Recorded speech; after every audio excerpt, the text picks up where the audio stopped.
but good evening, everyone. Thanks for being with us this evening. My name is Sarah Donahue, and I'm the Education Curator at the Wingate Museum of Art at Hendrix College. While we are hosting this evening's program virtually, we want to acknowledge that the Wingate Museum of Art at Hendrix College occupies the traditional homelands of the Osage, Quapaw, and Caddo. We offer respect and gratitude to the Indigenous peoples who have cared for the land over generations. This evening's program is part of the exhibition Katrina Andre, The Promise of the Rainbow Never Came, which is on view in the Wilcox Todd Gallery through March 12th. Please visit and bookmark the museum's website at wingatemuseum.org. There you'll find information about all of our spring exhibitions, planning a visit to the museum, and other virtual programs. We ask that you please keep your microphone muted to avoid distraction or disruption. If you have any questions during the program, please type them in the chat box and we will address them at the end of the program. I am pleased to turn the program over to the Wingate Museum's Interim Director, Barbara Satterfield, who is both an artist and a Hendrix alum. Barbara, thank you. Thank you, Sarah. I was delighted when Sarah asked if I would enjoy interviewing Courtney Taylor, and I am. I met Courtney, I believe it was 2014 or 2015, Courtney, but have followed her career with great interest. So it's really a pleasure for me to be able to share some information about you and to address some issues and some questions for Courtney. So I think you'll enjoy the evening. We're glad you're here. First of all, Courtney is the curator and director of public programs at the Louisiana State University Museum of Art. And in that capacity, Courtney is responsible for developing in-house exhibition projects. That includes adult programs as well as the publications associated with those projects. She is also the person who manages and interprets the museum's permanent collection, a huge job. And she is also responsible for building community and university partnerships. It's wonderful for me to be able, and I didn't realize this at the time when I first met her, that she is the Hendrix alum. She holds a BA in history and in art history from Hendrix College, and she earned her master's in museum science and management from the University of Tulsa. She's currently in LSU's Doctor of Design and Cultural Preservation program, which sounds so amazing and wonderful to me. I first met Courtney when she was the Assistant Director and Curator at the Arts and Sciences Center for Southeast Arkansas and Pine Bluff. So just a little quick aside, I remember my first meeting with Courtney was about exhibition. And I think then the next thing is to say, Courtney, when we first met, I would love for you to just briefly summarize how your experiences at the Arts and Sciences Center in Pine Bluff revealed an interest in connections between exhibits and community engagement that has kind of inspired your trajectory in your career. Sure. Yeah. Thanks for having me. I'm so glad that this show has traveled to Hendrix. When I was at the Arts and Science Center, the director there was Lenore Schultz. And she is really a person that I really respect her practice and where her heart is. And we kind of shared a lot in terms of pretty rigorous integrity and responsibility to community. And so that was just something, it wasn't an option. It was the way we thought about everything in Pine Bluff. It's a community that has, it's very underinvested. It's in the southeast corner of Arkansas, which is pretty much forgotten and underrepresented on boards across the state, kind of at every capacity. And so we knew if we were taking public funds and kind of taking up space that we were really accountable to the community and worked hard to do that and, justify our existence and really meet our mission. Well, and those exhibits and those programs that you all did were so innovative for Arkansas at that time. Would you speak a little bit to that? I think the the piece that I was proudest of opened just before I left. I actually didn't even get to be there to really experience how the community received it. But the Arts and Science Fair had an amazing collection of African-American art prints that were kind of found in a storage unit and had been shuffled aside for years and years. And Dr. Schultz knew she wanted to do that project. And it's kind of like, when's the right time? There's never a right time. When's the right curator? So we just did it and allocated funds for conservation, had a conservator come, reframed everything. I went and did research at Emory, and we did a full publication. And so I think it was a big moment for that museum. And it was really about saying that every community deserves great art, and why not? Why wouldn't this be here, you know? Exactly. And so that seed, that first project that you had like that has really informed as you've gone through, even through Andrew. I mean, making sure that communities are visible and women artists are visible. So I think back to that and how busy you and Dr. Schultz were at the time. And even so, when I came to you to ask you to be a guest curator for an art exhibit for women, you took it on. And I'm curious, even now, on top of all that you were doing, the research you were doing, you're traveling to Emory, and here we said, we want to have an exhibition for women artists, and would you be our guest curator? And you said yes. Well, I couldn't turn down the opportunity to do feminist art that deals with the environment. And that really wasn't necessarily what was going to be a crowd pleaser in Pine Bluff, or necessarily the thing that was most needed there. Right. And, you know, that's the difference between, you know, being an independent curator or a gallery curator, is that you are really working to kind of meet an audience where they are. And so this was an opportunity for me to be creative. And then, of course, you let me, I was like, oh, Barbara, can we do a small publication with this and just make the project bigger? And you trusted me to get that done. And so, you know, it was just another opportunity to network, share that work across the state. It was a topic I was really interested in. And it was a great opportunity to connect with the National Museum. Exactly. I think those connections are so important, and yet it was a lot of work for you, and extra deadlines on top of what you were doing. And I think the fact that it was a touring exhibition, you knew it was a touring exhibition and was going to go to museums around the state, that you had an opportunity to have your voice be known around the state of Arkansas as well as in Pine Bluff. Yeah, it was a great opportunity. Thank you. Well, no, thank you. My goodness. Okay, so we've told them what you do at LSU. It seems again like you have a lot of spinning plates in the air, as most museum curators and program people do. But I'm kind of curious, considering where you began at ASC and where you are now, in terms of exhibitions and programs and collections, talk to us about those roles.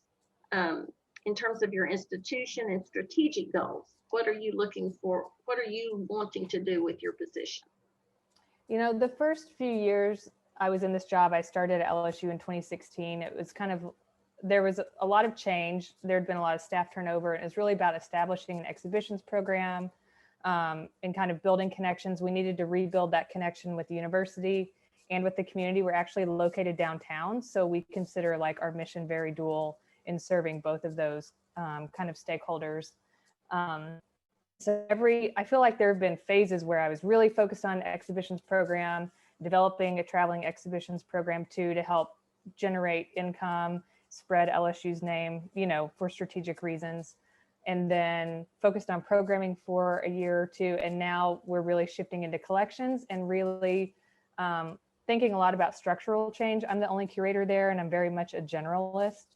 But I'm also part of kind of the leadership team there. And so we are doing a lot of work internally, like so many institutions are across the board, but we also have recently gained funding to help support diversity, equity, inclusion, and accessibility initiatives. And so, you know, the past year has really changed the landscape where you don't feel as much, there's just a lot more support for those, a lot of synergy around you know, making change in those areas. So right. And what you had been doing, of course, helped make the case for the people to fund that kind of programming. Hopefully, yes. Well, yes. Yeah, we did some work early on, you know, when one of the first things when I got there, they had reinstalled the permanent collection, and we invited a group in called Dialogue on Race and had them critique the collection or critique the reinstallation. Or we had a day where we let people put Post-it notes up all around the museum. And these aren't groundbreaking practices, but they did help, the board and the staff see new perspectives so we could start to create change. And then just thinking internally and things like writing into policy that purchasing dollars were focused on underrepresented artists, or creating term limits on the collections committee and looking at what that ideal committee looks like. So it's not necessarily only advisory board members, only art historians, or people who own galleries, finding ways to be more inclusive of community-based or community-centered perspectives and really work that into structures. Well, I think that's all very important. And I will have to say, even though I wasn't aware of that at the time, I did follow kind of what you were doing. And I'll have to say, some of the signature exhibits that you all organized really touched me. I'm thinking of Julia Heffernan. So would you tell them a little bit about some of your favorite exhibits and how that diversity and inclusivity and being relative in the community came through in your exhibits? Yeah, I think I'll go ahead and share my screen now just so people can see images of these shows as we go. So is that working? Mm-hmm. I can Everyone? see it. Oh gosh. Just a second. My Zoom controls are covering my view show. Okay. So this is the museum, the first thing you're seeing. So like I said, we're downtown, we're right by the old state capitol. I just wanted to kind of locate us. We shared this building. There's a theater here. We are located on the 5th floor. This whole, where you see this window is the Museum of Art. And then our offices are on a separate floor. But the Julie Heffernan exhibition was really the first project that I kind of got to own, start to finish. And Julie was a great partner in that project and really supported kind of the vision. And we did a publication, which I have pictured here, and that show traveled across the country to, I think, 5 to 7 venues. I can't remember. So it was a great opportunity to kind of get that message out. And I found there's been a lot of kind of confluence in these exhibits. So she was selected as a visiting artist by the School of Art before I got there. And this laid the groundwork for a future residency program where now I serve on the committee with the art history and art faculty, selecting visiting artists, and then we choose one every year to exhibit. So this was one of the ways we established that connection. But I had titled this show When the Water Rises, and then Baton Rouge had massive flooding in 2016. And it was titled before that, and I thought, oh my God, this is gonna be awful. But it ended up being cathartic for the community, and we ended up acquiring this piece called Camp Bedlam on the left. And Julie made this work in response to Hurricane Sandy. But it's all about climate change. It's about excess and unfettered growth and creative responses to that work. And of course, you can see she engages really with the art historical canon, landscape painting, grand narratives, but she envisions all of these as self-portraits. So that's like a really another interesting layer to her work. So that one traveled. And the next exhibit we had showed Carrie Mae Weems' work. And so this one occurred too at a really odd time. Carrie Mae Weems was chosen by the faculty. And so among, 8 or so visiting artists, we chose to show her work. And then when I saw her body of work dealing with police violence and shootings of unarmed Black men, women, and children. And then that summer we had a shooting in Baton Rouge of Alton Sterling by the police. It was like, how can we not do this work? How can we not do this show when when she has this available, it's recent work. So we did it. It was interesting, it was difficult to grapple with. It was a hard space to be in. There was a video component that was difficult. We produced this publication, and this show is traveling around. It's been to the Jordan Schnitzer Museum in Oregon. It's been to a museum in Ohio. It's going to a couple other venues through 2022. And so some of these smaller shows that we were able to kind of travel are also about creating revenue for the artists, sending the shows out that, you know, you feel like you have a message that's worth sharing. And also the ones that we tend to select, I tend to elevate the voices of women or underrepresented artists, or try to do that by sending those shows on the road. So that's another, you know, decision that's made. There's another view from that exhibition.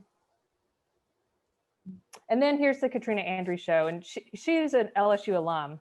And I had seen her work and just knew I wanted to work with her from like the day one of getting there. It took 2 years to make it happen. And so she had made this work, and she was one where this work was like being made. I didn't know what I was going to get for the show, or didn't necessarily select. We kind of like worked together. Even this whole installation, she actually sent those designs, and our preparator went and cut those at LSU's like wood shop and laser cutter place on campus. It was beyond me. But so that was like a really interesting process, working in that way together and kind of deciding together how to lay out that installation, our galleries. And I think it's really interesting how it's differently laid out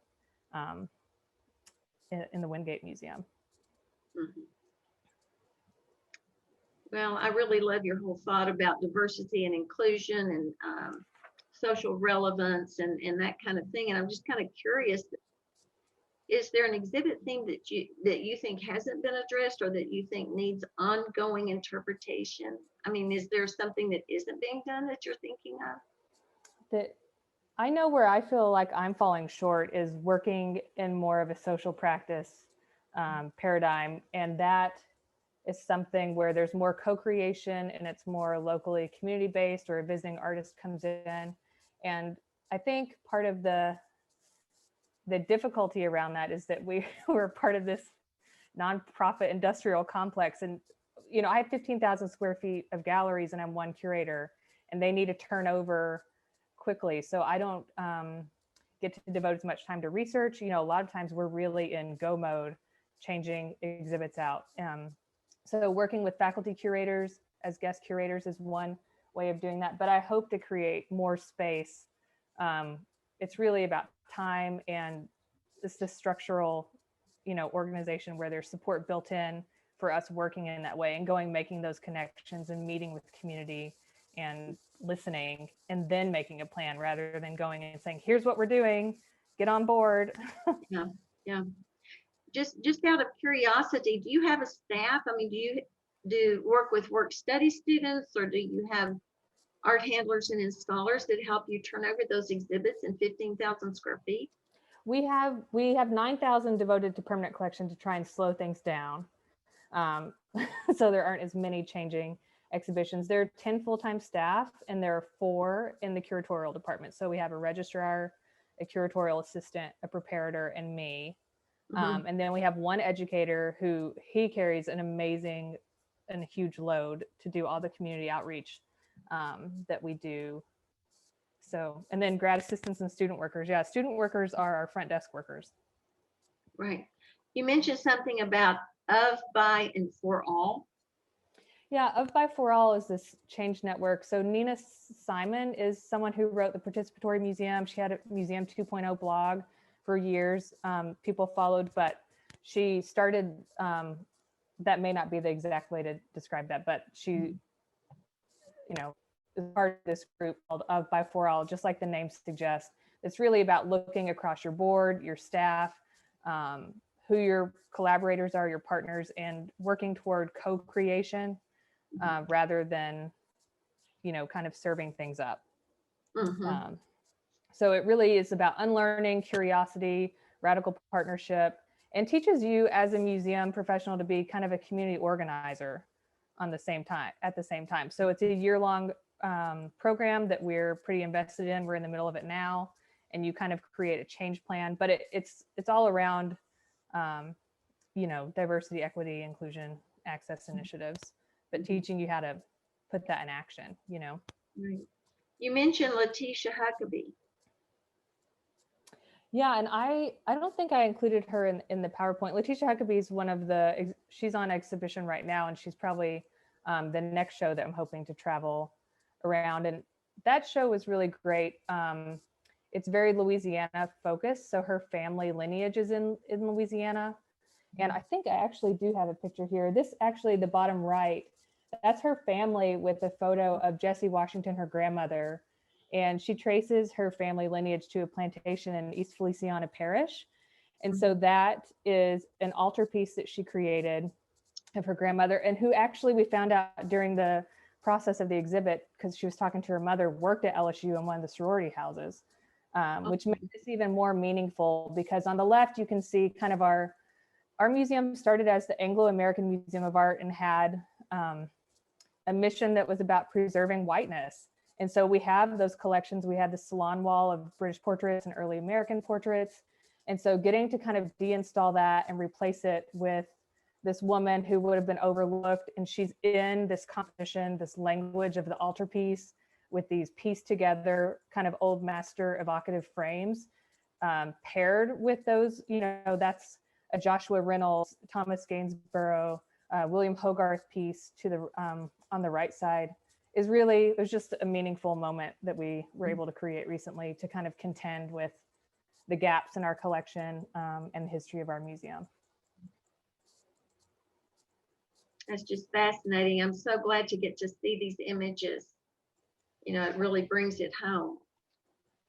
Yeah, it's been interesting to work with this permanent collection. You can see here, this is when we put Carrie Mae Weems' work concurrent with her exhibit. We took older bodies of work and inserted them throughout our permanent collection galleries to create kind of a critical lens. And we were able to acquire this piece that says, while sitting upon the ruins of your remains, I pondered the course of history. And so that is now in our introductory gallery, or was at the time. It's rotated out for conservation reasons, but a very explicit way to acknowledge the way that we acquired, this system of enslavement that undergirded all of our acquisitions for that permanent collection, and all that you see in our New Orleans Silver Room or Newcomb Pottery Room or Portrait Gallery. On the left, you can see how it was originally installed. And so it took a lot of work to kind of undo that, that it almost feels like you're entering a plantation house in that original installation, and then kind of undo that. So adding the Carrie Mae Weems' work, or below you can see like adding a history painting of Civil War battle next to protest photos from the Alton Sterling, after the Alton Sterling shootings. And then on the right, there's a photo that was part of Dred Scott's reenactment of the slave revolt, the 1811 slave revolt, that was covered by Vogue and covered widely like a year ago. And so that's a reenactor. And so, just trying to have that conversation about history and what resistance looks like is a better introduction to me than what we originally had on the left. Okay, and I just have to ask, because see, that I find this very courageous, and I'm just wondering, did you not get any blowback? Did the museum not get any blowback? We have here and there. The Weems exhibition was difficult for some people. But like I said, starting in 2016, when I arrived to this room on the left, all the text panels, there was no mention of slavery in the entire, 9,000 square feet of reinstallation. And I knew that we needed to find a way to talk about that. So inviting people in started laying the groundwork. And it's taken years, and we still have so much work to do. And I shouldn't be the only one doing it. So we invite like guest curators like Letitia Huckabee recently curated from a show into that space to kind of change the narrative. Just trying to think of ways to work like that within our limited time and money constraints. Well, you're just doing heroic work. Something that you mentioned as well, in terms of interactivity, we've talked about subject and we've talked about inclusion, but to encourage interactivity in an exhibition can be a really difficult thing. And so I'd love for you to say a little bit more about the Martin Peyton exhibit. Yeah, that definitely traces back to my time at the Arts and Science Center, because we were part of the Discovery Network, and we did tinkering like you see at the Amazeum or the Discovery Museum. Those were our partners that we trained with.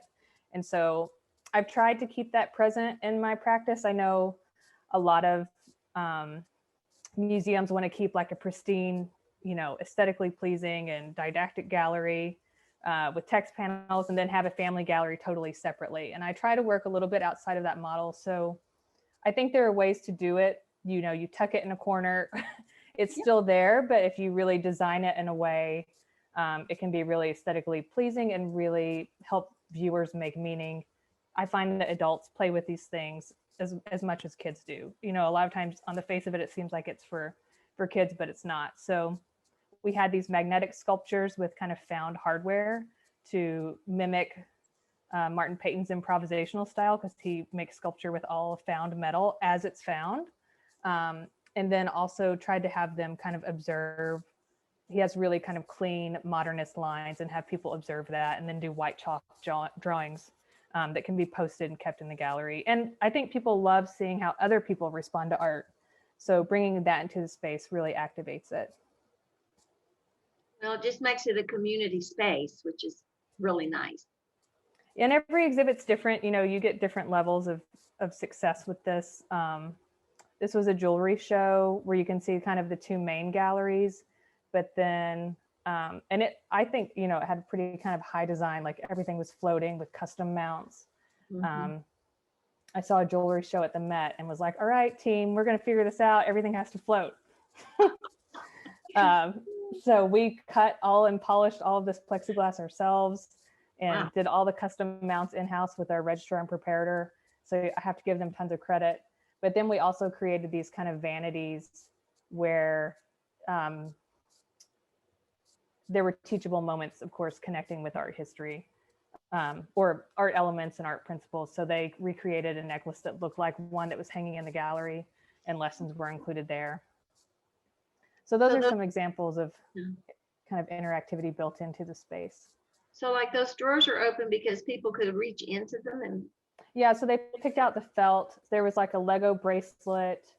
And then this one was mostly, the one on the right was mostly teaching about color. Encouraging them to learn about warm colors, cool colors, you know, the color wheel. Yeah. And then pattern lessons. And then one was more about the feel, like create an industrial brooch with magnets. You have to think a lot too about what people are going to choke on or what they, you know, just things like that you wouldn't think of on the face of it, but. Right.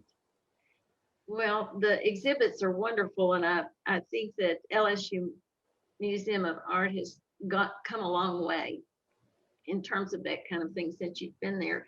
I'm just curious, in terms of your audiences or your connections with not only the student population at LSU, but your community. You say you're downtown.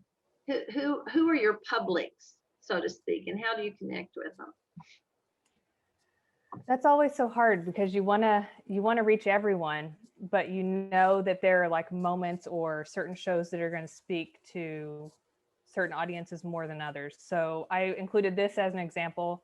These were shows that were right beside one another in the galleries, temporary shows, and one was of an LSU professor's work, performance art, potentially difficult to connect with, but then we also had at the same time, but his work was very much about place. And finding meaning in place and through experience in place. He was from Ireland and he's standing out there in a bay, letting the tide come in and building a tower as the tide comes in. So if he didn't successfully build that tower, he was going to be swimming back to shore. And so, but we also have this George Rodriguez show, and he's like the much beloved landscape painter of Louisiana. So building a program that speaks as many audiences as you can so that everyone finds something when they're visiting. That's really, you know, a lot of my work is building that exhibitions program and thinking through that and have a diversity of media, makers, time periods in the galleries. This is another example. We went from this American Impressionist show, super kind of conservative, traditional, beautiful. This was a loaned exhibit or a borrowed exhibit, and then curated an in-house show that was about kind of gender and sexuality. So, you know, that's the great thing about changing exhibits is that if someone doesn't like it, they can come back in a few months and it won't be there. Well, so in terms of your neighborhoods, I'm assuming if we were not in COVID, you would be having school groups and that kind of thing. Do you have partnerships with schools that repeat over time or? Yeah, I think one of the reasons I was really drawn to working at LSU, and I have to give credit to our current educator and former educator for setting a lot of these up and keeping them going. We have a program called Artworks, and it focuses on repeat visits. So they visited, it was like 5 schools that don't have an arts teacher. They're kind of like underinvested schools. We work with the arts coordinator of East Baton Rouge Parish to identify those schools. And then they come, it's K through 5. So some of them would come 40 times, like if they've been in the program for a few years, and then they came once a month. So, you know, it's just, they constantly see the rotation and really feel welcome and included in those galleries at home there. It's not just a one-off visit for them. So we've kind of gone with the philosophy of kind of like deeper connection versus getting as many heads in the door as we can. And so that's our school-based program. And we've been working harder to get more middle and high school students in the door recently. And then in the summer, we do a program called Neighborhood Arts Project. And it goes out into 4 neighborhoods and it's basically like a pop-up art camp free of charge. And so those neighborhoods are selected in the same way. We need a really strong community partner there who can help us organize and, you know, get the word out, but also kind of underinvested neighborhoods. And then we work with the mayor's office to have like youth mentors as the people delivering the programs with our staff. So that's been going on for several years and it's a really successful model. Well, it's just amazing. I'm kind of curious in terms of the School of Art engaging the faculty. They're guest curators. They're invited to be guest curators on occasion. They are. What I like is for them to bring us a project that achieves something that we couldn't achieve. You know, for example, an art historian had a really close connection with a French surrealist printmaker or their family. So they had this amazing collection that he was able to bring in and students helped curate that. Last year, William Ma, who specializes in Asian art history, kind of mined our collection in a way that's so far outside my expertise. And we created a show called Gods and Things. In this summer coming up, we have a ceramic show. LSU's studio arts buildings are being totally redone. So we took all the bisque work out and we're going to try and really activate the galleries in a way that I've never done before, that has like community demonstrations in the galleries using those bisque collections and make it very much a teaching exhibition. So that'll be kind of experimental for us too. So working with one of the ceramics professors to co-curate that and our educators co-curating that as well.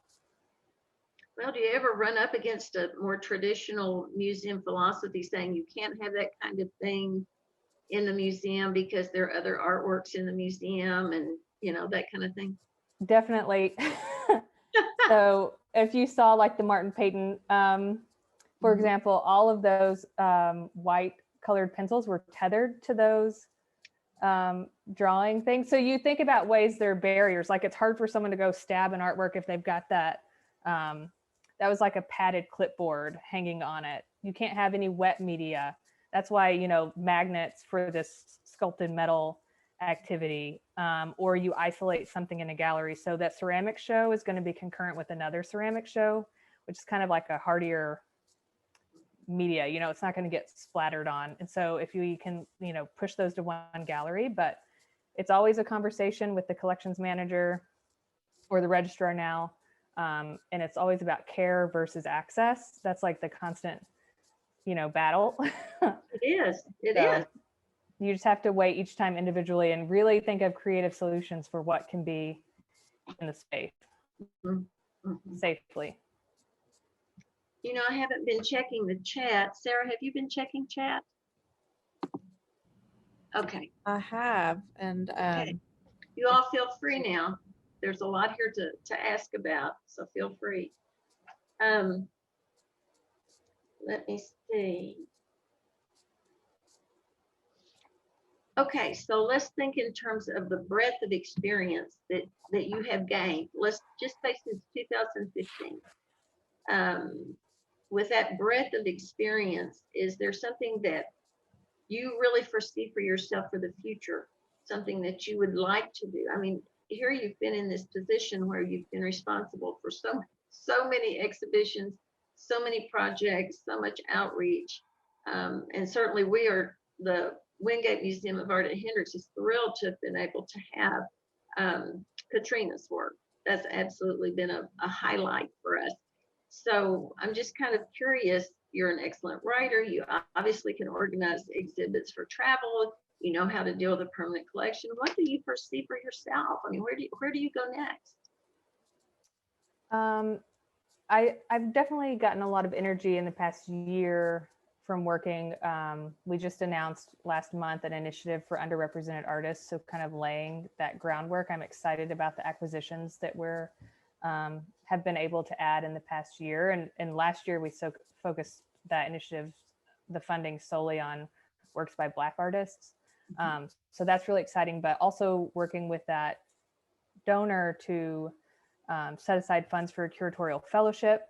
The first one we've ever had that we're kind of in the process of hiring for now, that is going to be a specialization in African American art to support those acquisitions, and another voice, a perspective looking at our permanent collection and revising that. So that's been really interesting. I really do want to do more social practice, have visiting artists here and do more community responsive things, whether it's commissioning community portraits and the community selects who the sitter is, or commissioning visiting artists to create works in response to our permanent collection. You know, a lot of those older, more historic decorative arts pieces, the way to update them is to have a contemporary piece kind of contending with them.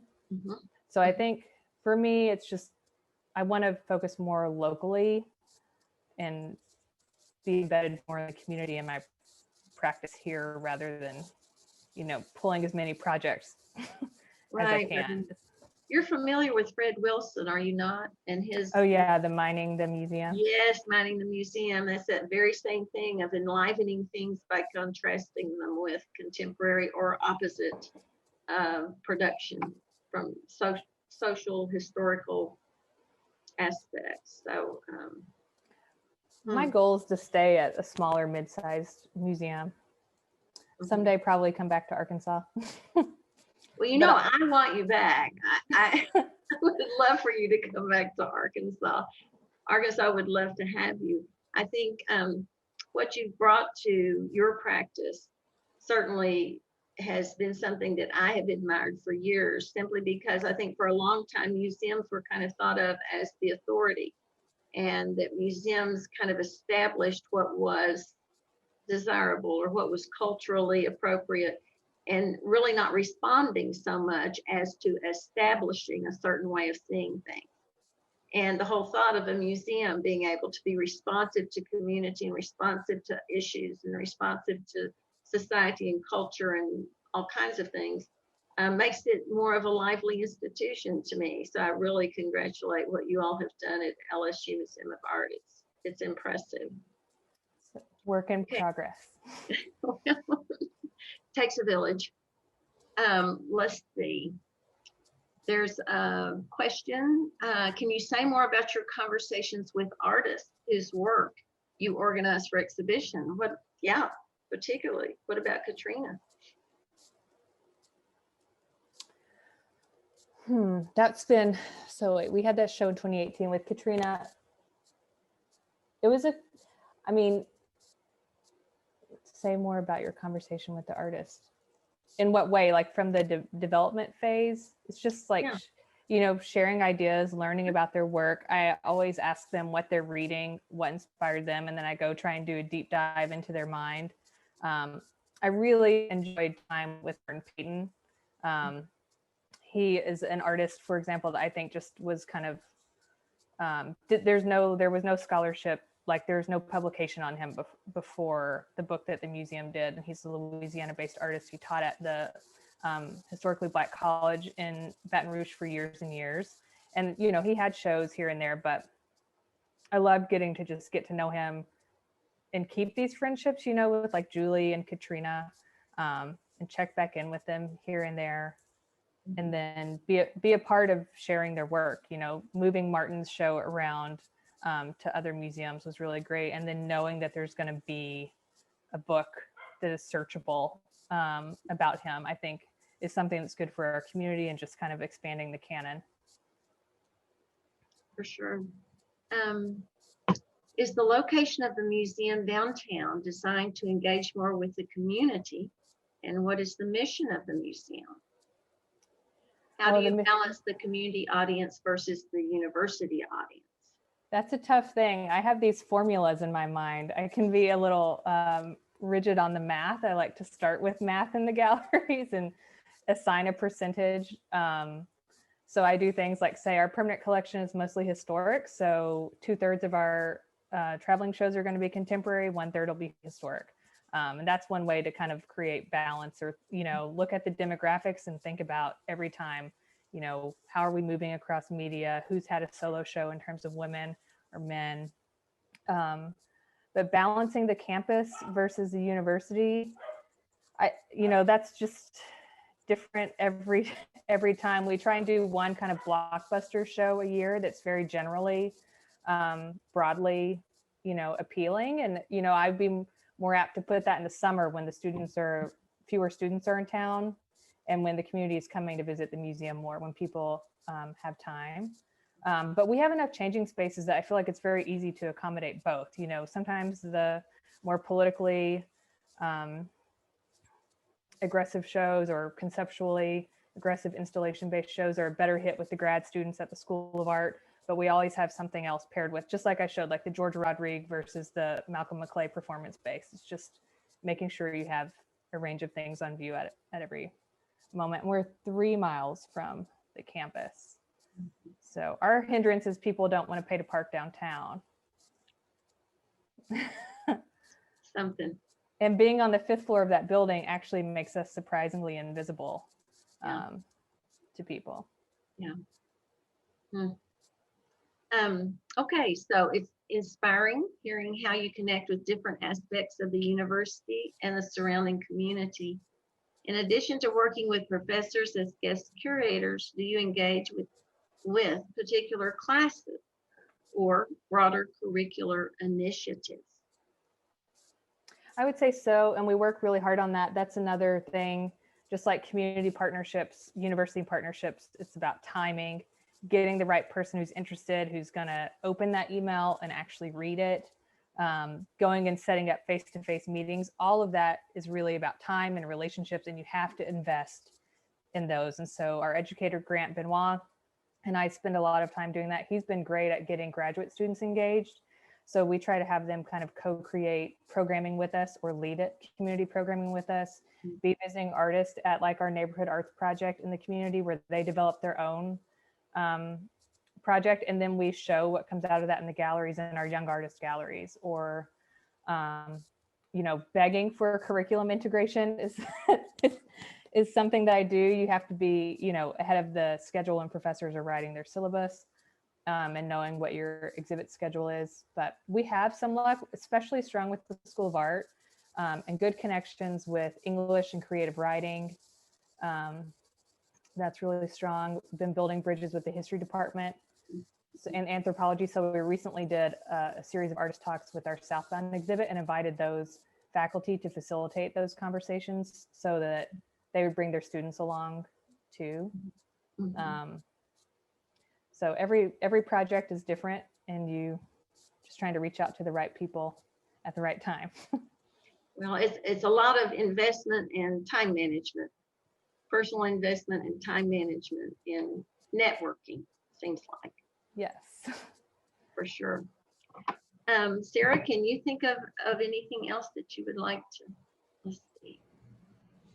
I'd like to know a little more, I guess, about how your experience as a Hendrix student may have shaped or guided or opened your heart or your mind to a museum career, an art career. Could you just maybe describe kind of what you were thinking you were going to be doing when you were a Hendrix student compared to what you're actually doing? It's funny, Dr. Shutt is on here. Matthew Lofos, my professors when I was there. So I graduated in 2010. I would say Hendrix really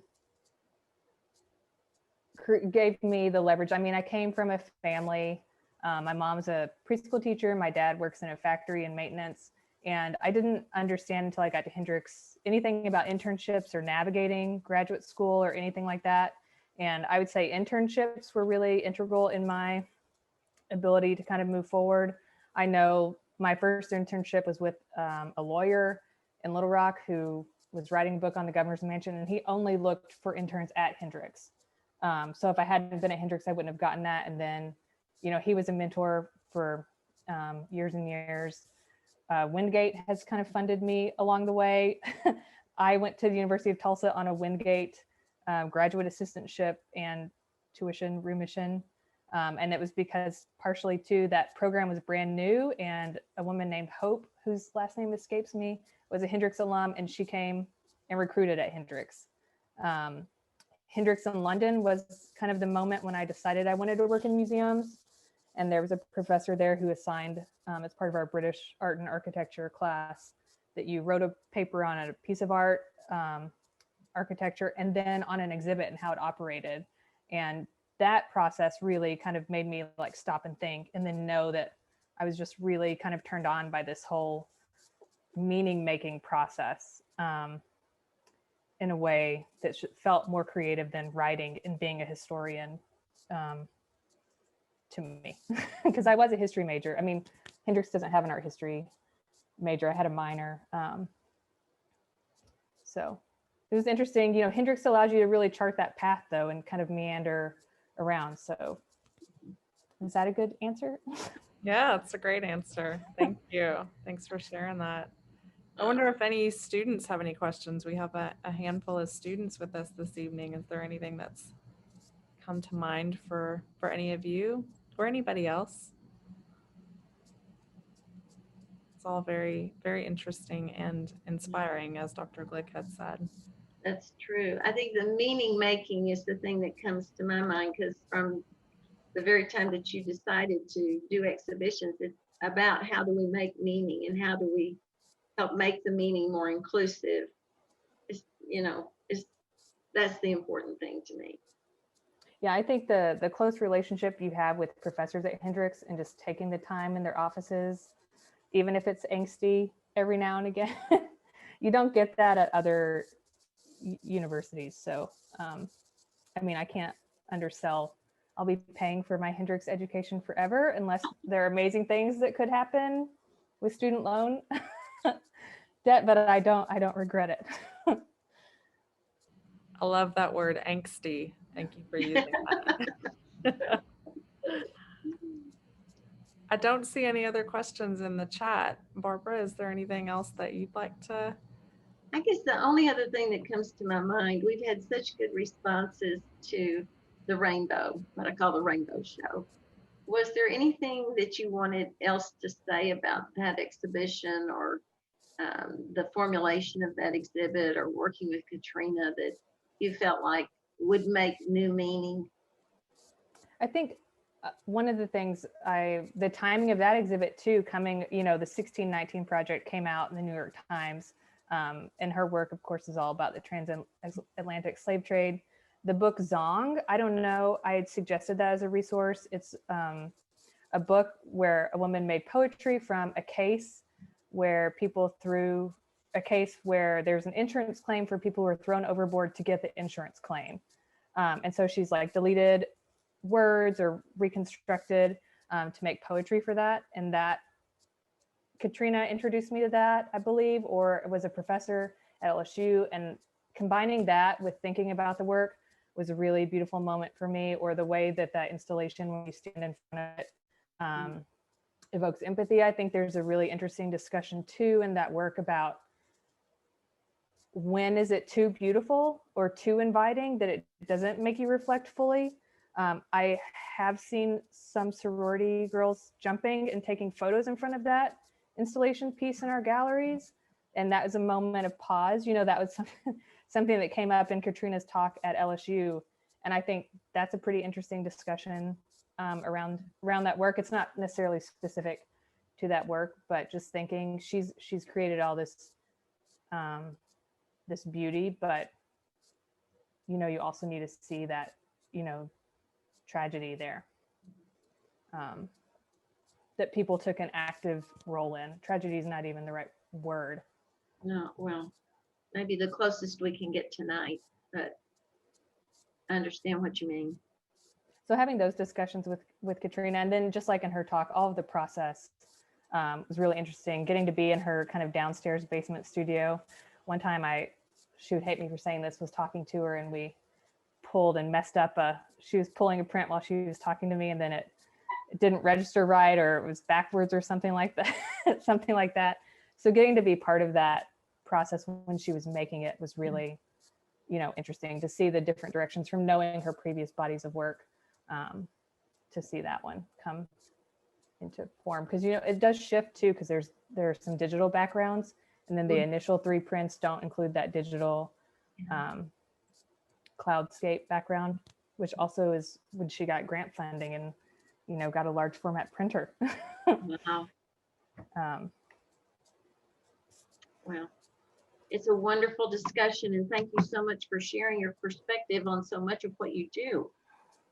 I want you to put your feet up and drink some tea. Well, thanks for having me back, and I hope that everyone enjoys that exhibit. It's not didactically heavy. It's a space where you can really spend time and just look at it and contemplate. It's kind of lower interpretation than a lot of exhibitions because it's all right there. Right. Well, it's been wonderful for the museum, and we thank you for the opportunity to have it there. Thank Sarah, you, is there anything Barbara. else? Yeah. No, that was great. Thank you, Barbara. Thank you, Courtney. And thanks everyone for joining us on this chilly night. I think we're all in chilly places tonight. And I appreciate you spending the evening with the Wingate Museum, and hope you'll check out our website. Again, it's wingatemuseum.org. Come visit us and join us for future virtual programs. Stay warm. Thank you, Courtney. Thank you. And thank you to Mary. Yes, Shout out to Mary. She's here. And she's here. all right. Thanks, everyone. Have a great evening. Well, thank Good you. night. Thanks, Courtney. Great to see Great. you.